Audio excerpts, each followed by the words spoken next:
ক্ষুধার্ত শিয়াল তার শিকার ধরার জন্য জঙ্গল দিয়ে হাঁটতেছিল। সে একটি শিকার পেয়েও গেল এবং তা খেয়েও নিল। তার থেকেই সমস্যা শুরু হলো। তার যে গলায় হাড় আটকে গেছে।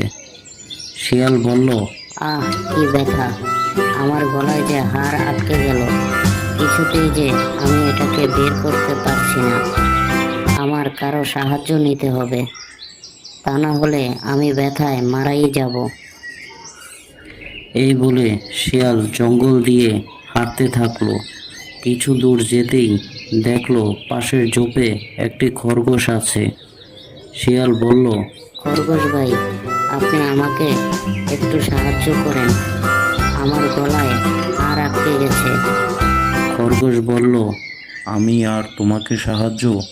কিছুদিন আগে তুমি আমাকে মারতে চেয়েছিলে, এটাও তোমার কোনো ফন্দি হবে? না বাবা না, আমি তোমাকে সাহায্য করব না।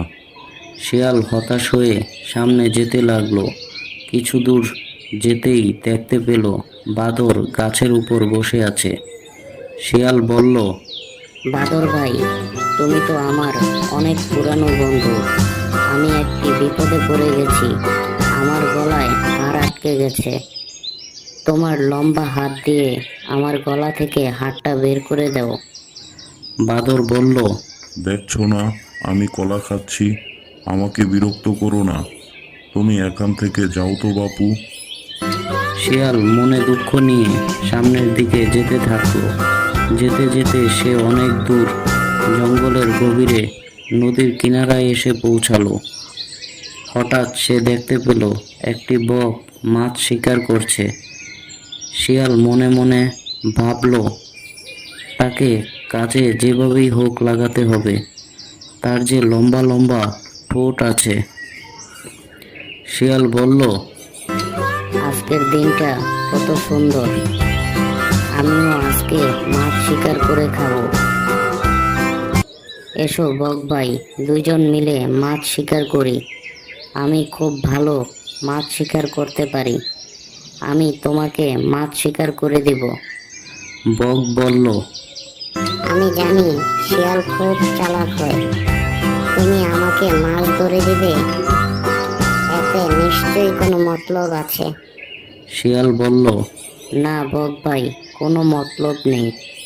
আজ মাছ খেতে খুব ভালো লাগবে, কিন্তু সমস্যা হলো আমার গলায় একটি হাড় আটকে আছে, আমি কিভাবে মাছ খাবো? বক বলল, ও এই ব্যাপার, আমি এক্ষুনি তোমার গলা থেকে হাড় বের করে দিচ্ছি। এরপর বক তার লম্বা ঠোঁট দিয়ে শিয়ালের গলা থেকে হাড় বের করে আনলো। বক বলল, চলো এখন আমরা মাছ ধরি।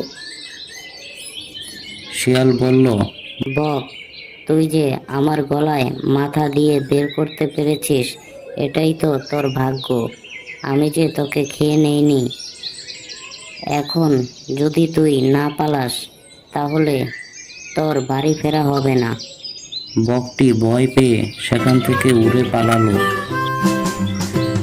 শিক্ষা, দুষ্ট লোকের মিষ্টি কথায় কখনো বলতে নেই। বন্ধুরা, আমাদের ভিডিও আপনাদের কেমন লেগেছে অবশ্যই কমেন্টে জানিয়ে দেবেন। শিক্ষামূলক বাংলা কার্টুন ভিডিও দেখতে চাইলে চ্যানেলটি সাবস্ক্রাইব করে বেল আইকনে প্রেস করে দেন। ভিডিওটি শেষ পর্যন্ত দেখার জন্য আপনাকে অনেক ধন্যবাদ।